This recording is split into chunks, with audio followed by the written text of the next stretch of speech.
ಎಂದು ಕೂಡ ಅವರು ಎದುರಾಬದುರ ಯುದ್ಧ ಮಾಡಿ ಭಾರತದ ವಿರುದ್ಧ ಗೆದ್ದಿಲ್ಲ, ಭಾರತದ ವಿರುದ್ಧ ಗೆಲ್ಲಲಿಕ್ಕೂ ಕೂಡ ಸಾಧ್ಯ ಇಲ್ಲ. ಅದಕ್ಕೆ ಅವ್ರಿಗೆ ಉಳಿದಿರುವಂಥ ಏಕೈಕ ಮಾರ್ಗ ಅಂದರೆ ಈ ರೀತಿ ಹಿಂಬದಿಯ ಈ ದುಷ್ಟತನ ಅಲ್ವಾ ಸರ್? ಖಂಡಿತ. ಇದು ಬಾಂಗ್ಲಾದೇಶ್ ಲಿಬರೇಷನ್ ಟೈಮ್ನಲ್ಲಿ 90,000 ಸೈನ್ಯಾಧಿಕಾರಿಗಳು ಮತ್ತು ಸೈನಿಕರು ಶರಣಾಗತಿಯಾದಾಗ, ಇದು ವಿಶ್ವದ ಯುದ್ಧಗಳ ಯಾವ ಇತಿಹಾಸದಲ್ಲೂ ನಡೆದಿಲ್ಲ.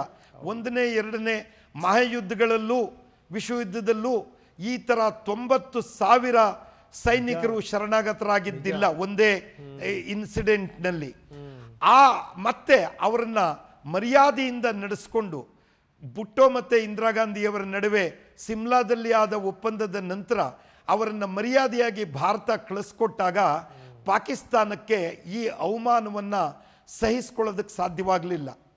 ಅಂತಹ ಸಂದರ್ಭದಲ್ಲಿ ಅವರ ಆರ್ಮಿ ಕಮಾಂಡರ್ಗಳ ಒಂದು ಆ ವೇಳೆಗೆ ಭುಟ್ಟೋ ಹತ್ಯೆ ಮಾಡಿ ಆರ್ಮಿ ಟೇಕ್ ಓವರ್ ಮಾಡಿದ್ದಂಥ ಸಂದರ್ಭದಲ್ಲಿ ಅಯೂಬ್ ನೇತೃತ್ವದ ಒಂದು ಆರ್ಮಿ ಕಮಾಂಡರ್ಗಳ ಸಭೆಯಲ್ಲಿ ಒಂದು ನಿರ್ಣಯ ಮಾಡಲಾಯಿತು.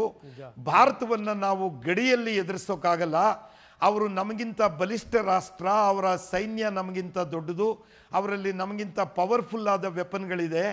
ಆದ್ದರಿಂದ ನಾವು ಯುದ್ಧವನ್ನು ಗಡಿಯನ್ನು ಬಿಟ್ಟು ಭಾರತದ ಬೀದಿಗಳಿಗೆ, ಭಾರತದ ಡ್ರಾಯಿಂಗ್ ರೂಮ್ಗಳಿಗೆ ಯುದ್ಧವನ್ನು ತಗೊಂಡು ಹೋಗಬೇಕು ಅನ್ನುವಂತಹ ಒಂದು ನಿರ್ಣಯವನ್ನು ಮಾಡಿ ಭಾರತದಲ್ಲಿ ಯಾವ ಯಾವ ಅತೃಪ್ತ ಗುಂಪುಗಳಿದೆಯೋ ಆ ಗುಂಪುಗಳ ಜನರನ್ನು ಪ್ರಚೋದಿಸಿ ಅವರನ್ನು ಬಳಸಿಕೊಂಡು ಭಾರತದಲ್ಲಿ ಟೆರರಿಸಂನ ಶುರು ಮಾಡಬೇಕು. ಇದೆಲ್ಲದರ ಜೊತೆಗೆ ಸರ್, ಇದೆಲ್ಲದರ ಜೊತೆಗೆ ನೀವು ಈ ಬಾಂಗ್ಲಾ ವಿಮೋಚನೆ ಸಂದರ್ಭದಲ್ಲಿ ಹೇಳಿದಂಥ ಸಂದರ್ಭದಲ್ಲಿ ನನಗೆ ಜಾನ್ ಪಿ ದಳವಿ ನೆನಪಾಗ್ತಾರೆ. ಜಾನ್ ಪಿ ದಳವಿ ಅವರ ಅದ್ಭುತವಾದಂಥ ಒಂದು ಪುಸ್ತಕ. ಎಷ್ಟರ ಮಟ್ಟಿಗೆ ಅಂದರೆ 90,000 ಜನ ಸೈನಿಕರನ್ನ ನಾವು ಸೆರೆ ಹಿಡಿದಿದ್ವಿ. ಇದು ಸಾಮಾನ್ಯ ಸಂಗತಿ ಅಲ್ಲ. ಇದು ಬಹುಶಃ ನನಗನ್ಸುತ್ತೆ ಅವಾಗೇನಾದರೂ ರಾಜತಾಂತ್ರಿಕ ಬಿಗಿ ಪಟ್ಟನ್ನು ಹಾಕಿದ್ದಿದ್ರೆ ನನಗನ್ಸುತ್ತೆ ಸರ್, ಕಾಶ್ಮೀರ ಆವತ್ತೇ ವಿಮೋಚನೆ ಆಗಿಬಿಡ್ತಿತ್ತೇನೋ, ಕಾಶ್ಮೀರದ ಸಮಸ್ಯೆ ಬಗೆಹರಿದು ಬಿಡ್ತಿತ್ತೇನೋ. ಯಾಕಂದರೆ ಇನ್ನೆಷ್ಟು ಪುಟ್ಕೋಸಿ ಸೈನಿಕರು ಉಳಿದಿದ್ದರು ಪಾಕಿಸ್ತಾನದಲ್ಲಿ. 93,000 ಜನ ಸೈನಿಕರು ನಮ್ಮಲ್ಲೇ ಇದ್ದಾರೆ. ಅವ್ರಿಗೆ ಹಾರ ಹಾಕಿ ತುರಾಯಿ ಕೊಟ್ಟು ಅವ್ರನ್ನ ವಿಮಾನದಲ್ಲಿ ಕಳಿಸಿದಾಗ ಈ ಹೊಟ್ಟೆ ಉರ್ಕೊಂಡಂಥ ಮನಸ್ಥಿತಿಗಳಿದಾವಲ್ಲ ಆ ಸೈನಿಕರು, ಪಾಪ ಅವ್ರು ಹೆಂಗೆ ಅನಿಸಿರ್ಬೇಕು ಅದನ್ನು. ನನಗನ್ಸುತ್ತೆ ಆವಾಗ ಏನಾದರೂ ನಮ್ಮ ರಾಜತಾಂತ್ರಿಕ ವ್ಯವಸ್ಥೆ ಸ್ಟ್ರಾಂಗ್ ಇದ್ದಿದ್ದರೆ, ಇಂದಿರಾ ಗಾಂಧಿ ಅವತ್ತು ಮನಸ್ಸು ಮಾಡಿದ್ದಿದ್ರೆ ಬಹುಶಃ ಕಾಶ್ಮೀರದ ಸಮಸ್ಯೆಗೆ ಅವತ್ತೇ ಇತಿಶ್ರೀ ಹಾಡ್ಬೋದಾಗಿತ್ತು ಅಂತ. ಏನಂತೀರಿ ಸರ್? ನೋಡಿ, ಇತಿಹಾಸದ ಸರಿ ತಪ್ಪುಗಳನ್ನು ನಾವು ಇವತ್ತು ನಿಂತ್ಕೊಂಡು ಜಡ್ಜ್ ಮಾಡೋದು ಸೂಕ್ತವಲ್ಲ ಅನ್ನೋದು ನನ್ನ ಅಭಿಪ್ರಾಯ. ಯಾಕೆ ಅಂತಂದರೆ ಅವತ್ತಿನ ಕಾಲಘಟ್ಟದಲ್ಲಿ ಅವತ್ತಿದ್ದಂತಹ ವಿಶ್ವದ ಪರಿಸ್ಥಿತಿಯಲ್ಲಿ ಭಾರತ ಈ ಕೆಲಸ ಮಾಡೋದ್ರಿಂದ ಭಾರತದ ಹೆಸರು ಬಹಳ ಉಚ್ಛ್ರಾಯ ಸ್ಥಿತಿಗೆ ಹೋಯಿತು. ಹೌದು, ಈ ಸಾಧ್ಯತೆ ಇತ್ತು. ಅವತ್ತು ನಾವು ಪಾಕಿಸ್ತಾನವನ್ನು ಅಟ್ಯಾಕ್ ಮಾಡಿ ಪಾಕಿಸ್ತಾನವನ್ನೇ ಅಂಡು ಮಾಡುವಂತಹ ಒಂದು ಸ್ಥಿತಿಗೆ ನಾವು ಹೋಗಬಹುದಾಗಿತ್ತು. ಆದರೆ ಅದರ ಪರಿಣಾಮಗಳು, ಅವತ್ತಿನ ಅಮೆರಿಕಾದ ಸಪೋರ್ಟ್ ಏನಿತ್ತು, ಭಾರತದ ರಾಜತಾಂತ್ರಿಕ ಪರಿಸ್ಥಿತಿಗಳೇನಿದ್ವು, ಅದಕ್ಕೆ ವಿಶ್ವ ಹೇಗೆ ರಿಯಾಕ್ಟ್ ಮಾಡ್ತಾ ಇತ್ತು, ಇದನ್ನೆಲ್ಲ ನಾವು ಇವತ್ತು ಊಹೆ ಮಾಡಿಕೊಳ್ಳಿಕ್ಕಾಗಲ್ಲ. ಅವತ್ತು ಆ ನಿರ್ಣಯ ತಗೊಳ್ಳಾಯಿತು. ಹೀಗಾಗಿ ಅದರ ಪರಿಣಾಮಗಳು ಬೇರೆ ಬೇರೆ ರೀತಿಯಲ್ಲಿ ಬೆಳೆದವು. ಸೋದರದತ್ತೆಗೆ ಮೀಸೆ ಬಂದಿದ್ದರೆ ಚಿಕ್ಕಪ್ಪ ಅನ್ನಬಹುದಾಗಿತ್ತು ಅನ್ನುವಂತಹ ತರ್ಕ ನಾವು ಇವತ್ತಿನ ಐತಿಹಾಸಿಕ ಘಟ್ಟದಲ್ಲಿ ಮಾಡೋದು ತಪ್ಪಾಗುತ್ತೆ. ನಿಜ. ಇವತ್ತು ನಾವೇನು ಮಾಡ್ಬೋದು, ಆದರೆ ಈ ರೀತಿ ಎಷ್ಟು ದಿವಸ ಉಪಟಳವನ್ನು ಸರ್? ಈಗ ಆಗಿನ ಸ್ಥಿತಿಗೂ ಈಗಿನ ಸ್ಥಿತಿಗೂ ನೋಡ್ತೀವಿ ನಾವು. ಸ್ಥಿತಿಗತಿಗಳು ಸ್ವಲ್ಪ ಬದಲಾದರೂ ಕೂಡ ಅಲ್ಲೇನು ಅಂತಂದರೆ ಅಲ್ಲಿ 370ನೇ ವಿಧಿಯನ್ನು ರದ್ದುಗೊಳಿಸಲಾಯಿತು. ಅದಾದಮೇಲೆ ಚುನಾವಣೆಗಳು ನಡೆದು ಒಂದು ಸರ್ಕಾರ ಅಧಿಕಾರ ಮಾಡ್ತು, ಏನೂ ಪ್ರಯೋಜನ ಆಗಲಿಲ್ಲ. ಈಗ ಇನ್ನೊಂದು ಸರ್ಕಾರ ಅಧಿಕಾರಕ್ಕೆ ಬಂದಿದೆ. ಇಷ್ಟೆಲ್ಲ ಆದಮೇಲೂ ಕೂಡ ಈ ರೀತಿ ದಾಳಿಗಳು ನಡೀತಾನೆ ಇವೆ. ಈಗ ಭಾರತ ಸರ್ಕಾರದ ಕ್ರಮ ಏನಿರಬೇಕು ಇಂಥ? ಯಾಕಂದರೆ ನೋಡಿ, ಕಾಶ್ಮೀರ ಶಾಂತವಾಗ್ತಾ ಇದೆ, ಆದರೆ ಜಮ್ಮು ತನಕ ಬಂದು ದಾಳಿಗಳಾಗುವಂಥ ಸಂದರ್ಭಗಳನ್ನು ಕೂಡ ನಾವು ನೋಡ್ತಾ ಇದ್ದೀವಿ. ಇದು ಇದು ಇದು ಇದು ಭಾಳ ಬ್ಯಾಡ್ ಸಿಗ್ನಲ್ ಸರ್.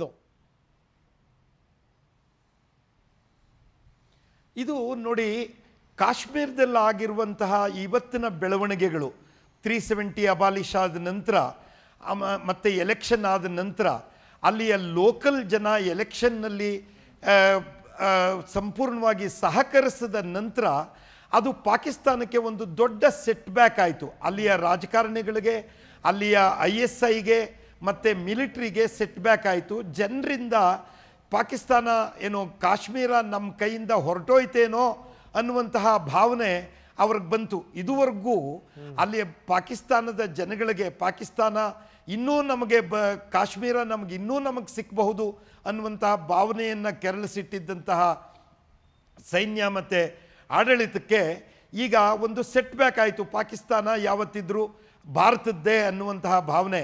ಮತ್ತು ಇವತ್ತು ನಾವು ಪಾಕ್ ಆಕ್ಯುಪೈಡ್ ಕಾಶ್ಮೀರವನ್ನು ರಕ್ಷಿಸ್ಕೊಳ್ಳೋದೇ ಕಷ್ಟ ಆಗುತ್ತೆ ಎನ್ನುವಂತಹ ಭಾವನೆ ಸೃಷ್ಟಿಯಾದಂತಹ ಸಂದರ್ಭದಲ್ಲಿ ಪಾಕಿಸ್ತಾನ ಏನಾದರೂ ಮಾಡುವ ಅವಶ್ಯಕತೆ ಇತ್ತು. ಹೀಗಾಗಿ ಅವರು ಈ ಕೆಲಸವನ್ನು ಮಾಡಿದ್ರು. ನಮ್ಮ ರಾಜತಾಂತ್ರಿಕ ಜನ ಕಾಶ್ಮೀರದಲ್ಲಿ ಟೆರರಿಸಮ್ನ ನಿಯಂತ್ರಿಸ್ಬಿಟ್ವಿ, ನಾವು ಲಾ ಆ್ಯಂಡ್ ಆರ್ಡರ್ನ ಸಂಪೂರ್ಣವಾಗಿ ತಹಬದಿಗೆ ತಂದಿದ್ದೇವೆ ಎನ್ನುವಂತಹ ಸ್ಟೇಟ್ಮೆಂಟ್ಗಳನ್ನು ಕೊಡುವುದನ್ನು ನೋಡ್ತಾ ಇದ್ದಂತಹ ಪಾಕಿಸ್ತಾನದ ಜನಗಳ ಭಾವನೆ ಪಾಕಿಸ್ತಾನದ ಅಡ್ಮಿನಿಸ್ಟ್ರೇಷನ್ ಮತ್ತು ಮಿಲಿಟರಿಯನ್ನು ಕೆರಳಿಸ್ತು. ನಾವೀಗ ಏನಾದರೂ ಮಾಡಲೇಬೇಕಲ್ಲ ಅನ್ನುವ ಅನಿವಾರ್ಯ ಸ್ಥಿತಿಯಿಂದ ಈ ಥರದ ಘಟನೆಗಳನ್ನು ಅವ್ರು ಮಾಡಿದ್ರು. ಮುಂದಿನ ಕಾರ್ಯಾಚರಣೆ ಯಾವ ರೀತಿ ಇರುತ್ತೆ, ಭಾರತದ ಹೆಜ್ಜೆ ಯಾವ ರೀತಿ ಇರುತ್ತೆ, ಅದು ರಾಜತಾಂತ್ರಿಕವಾಗಿ, ಜೊತೆಗೆ ಈ ಭಾರತದ ಒಳಗಡೆ ಇರುವಂಥ ಶತ್ರುಗಳು, ಒಳಗಡೆಗೆ ನುಗ್ಗಿರುವಂಥ ಶತ್ರುಗಳ ದಮನದ ವಿಚಾರಕ್ಕೆ ಸಂಬಂಧಪಟ್ಟಂಗೆ, ಯಾಕಂದರೆ ನೀವು ಇಂಥ ಘಟನಾವಳಿಗಳಾದ ಮೇಲೆ ಬಹಳಷ್ಟು ಡೆವಲಪ್ಮೆಂಟ್ಗಳನ್ನು ನೋಡಿದ್ದೀರಿ ನೀವು. ಸೊ ಇಂಥ ಸಂದರ್ಭದಲ್ಲಿ ಭಾರತದ ಹೆಜ್ಜೆ ಯಾವ ರೀತಿ ಇರುತ್ತೆ ಅಂತ? ಇಂತಹ ಸಂದರ್ಭಗಳಲ್ಲಿ ಇಡೀ ದೇಶವೇ ಒಂದು ಪ್ರಚೋದನೆಗೊಳಗಾಗಿದೆ. ಇವತ್ತು ಪ್ರತಿಯೊಬ್ಬ ಭಾರತೀಯನ ರಕ್ತವೂ ಇವತ್ತು ಕುದೀತಾ ಇದೆ. ಸೈನಿಕರು ತುಡಿತಾ ಇದ್ದಾರೆ, ನಮ್ಗೆ ಆರ್ಡರ್ ಕೊಡಲಿ, ನಾವು ಏನು ಮಾಡಬೇಕು ಅದನ್ನು ಮಾಡ್ತೇವೆ ಅಂತ. ಅದಕ್ಕೆಲ್ಲ ಸ್ಟ್ರಾಟಜಿ ಇದೆ. ಆದರೆ ಒಬ್ಬ ಸ್ಟೇಟ್ಸ್ಮೆನ್ ಆದ ರಾಜ್ಯ ಪ್ರಮುಖ ಏನಿದ್ದಾನೆ ಅವನು ಯೋಚನೆ ಮಾಡಬೇಕಾಗತ್ತೆ, ಇದರ ಪರಿಣಾಮಗಳೇನಾಗ್ತವೆ, ಯಾವ್ಯಾವ ಮಜಲುಗಳು ಏನೇನಾಗ್ತವೆ, ಯಾವಾಗ ಹೇಗೆ ನಾವು ಎಷ್ಟು ಬಲವನ್ನು ಎಲ್ಲಿ ಪ್ರಯೋಗಿಸಬೇಕು ಅಂತ ಅನ್ನೋದ್ರ ಬಗ್ಗೆ ಈಗಾಗಲೇ ವಿಚಾರಗಳು ನಡೀತಾ ಇದ್ದಾವೆ. ಮಾತಾಡಲಿಕ್ಕೆ ಇಷ್ಟಪಡಲ್ಲ. ಬಹುಶಃ ಏನು ಅಂದ್ರೆ ಒಂದು ವ್ಯವಸ್ಥೆಯ ಹೆಜ್ಜೆ ಯಾವ ರೀತಿ ಇರುತ್ತೆ ಅಂತ ಅನ್ಕೋತೀರಿ, ಅಥವಾ ಯಾವ ರೀತಿ ಇರಬೇಕು ಅಂತ ಭಾವಿಸ್ತೀರಿ ತಾವು? ಈಗ ನಾವು ಇಮಿಡಿಯೇಟ್ ಪ್ಯಾನಿಕ್ ರಿಯಾಕ್ಷನ್ ಮಾಡಬಾರ್ದು, ಮೊದಲನೇ ನನ್ನ ಸಲಹೆ. ಎರಡನೇ ಸಲಹೆ, ಜನರು ತಾಳ್ಮೆಯಿಂದ ಇರಬೇಕು. ಸೈನಿಕರು ಕೂಡ ಇವತ್ತು ತಾಳ್ಮೆಯಿಂದ ಇರಬೇಕು. ಮತ್ತು ನಮ್ಮ ರಾಜತಾಂತ್ರಿಕರು ಎಲ್ಲ ಅಂಶಗಳನ್ನು ಗಮನದಲ್ಲಿಟ್ಟುಕೊಂಡು ಯಾವಾಗ ಯಾವ ಆದೇಶವನ್ನು ಕೊಡ್ತಾರೋ ಆ ಆದೇಶದ ಪ್ರಕಾರ ನಾವು ನಡ್ಕೊಳ್ಬೇಕು. ಇಷ್ಟಂತೂ ಸತ್ಯ.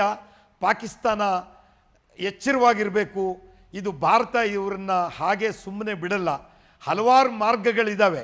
ಆ ಮಾರ್ಗಗಳ ಬಗ್ಗೆ ಎಲ್ಲ ನಾನು ಓಪನ್ ಆಗಿ ಮಾತಾಡುವ ಅವಶ್ಯಕತೆ ಇಲ್ಲ.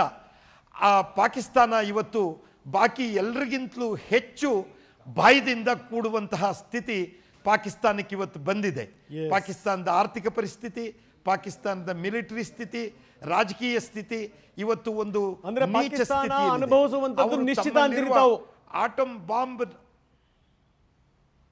ಖಂಡಿತ ಇವತ್ತು ಇಂಟರ್ನ್ಯಾಷನಲ್ ಸಪೋರ್ಟ್ ಯಾರು ಅವ್ರಿಗೆ ಯಾವತ್ತೂ ಸಪೋರ್ಟ್ ಮಾಡ್ತಾ ಇದ್ರೋ ಅಂತಹ ಜನಗಳು ಕೂಡ ತಮ್ಮ ಮಾರಲ್ ಸಪೋರ್ಟನ್ನು ಕಳ್ಕೊಂಡಿದ್ದಾರೆ. ಚೈನಾ ಬಿಟ್ಟರೆ ಉಳಿದ ಯಾರೂ ಕೂಡ ಪಾಕಿಸ್ತಾನಕ್ಕೆ ಈ ರೀತಿಯ ಸಪೋರ್ಟ್ ಕೊಡುವ ಸಂಭವ ಇಲ್ಲ. Yes sir thank you very much. ನಮ್ಮ ಜೊತೆ ಮಾತಾಡೋದಕ್ಕೆ ಡಾಕ್ಟರ್ KR Kesh, ನಿವೃತ್ತ IGP CRPF, ಜೊತೆಗೆ ಏನಂದರೆ ಇಂಥ ಉಗ್ರರ ಎದುರುಗಡೆಗೆ ಮುಖಾಮುಖಿ ಆದಂಥವರು ಎಲ್ಲ ವಿವರಗಳನ್ನು ಹೇಳ್ತಾ ಇದ್ರು.